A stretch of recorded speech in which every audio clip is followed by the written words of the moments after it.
Veste de jogging, jean et basket aux pieds, Carlo Acutis n'a pas vraiment l'allure d'un saint classique.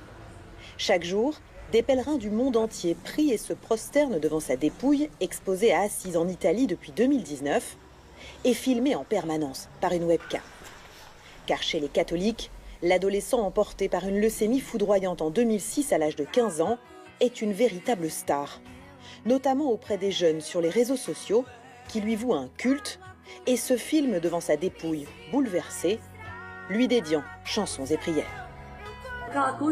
Carlo Acutis allait à la messe et priait quotidiennement. Que nous soyons inspirés par lui, qui sera bientôt canonisé. Il est un exemple pour nous les jeunes.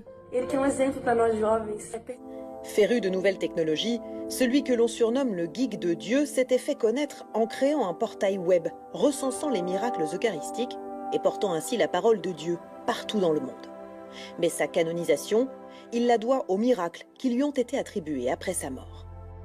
Depuis le jour des funérailles, lorsqu'il a accompli son premier miracle, chaque jour nous recevons des nouvelles de miracles, de guérisons et de conversions. C'est devenu une habitude, cela dure depuis de nombreuses années. 2 miracles seulement ont été reconnus par l'Église après plusieurs années d'enquête. D'abord la guérison d'un petit garçon de 9 ans au Brésil, atteint d'un cancer et guéri après avoir touché un pyjama de Carlo Acutis.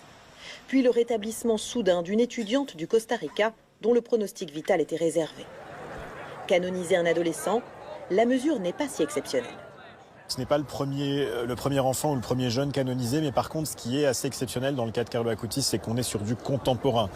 Personnellement, c'est la première fois que quelqu'un né après moi est canonisé, donc forcément, ça donne un peu le vertige. Toute la procédure a été faite très sérieusement, mais ça reste un cas très rapide. Alors, c'est à la fois un jeune normal de son temps, puis un jeune un peu exceptionnel quand même, qui avait cette passion, cette foi chevillée au corps. Une foi inspirante.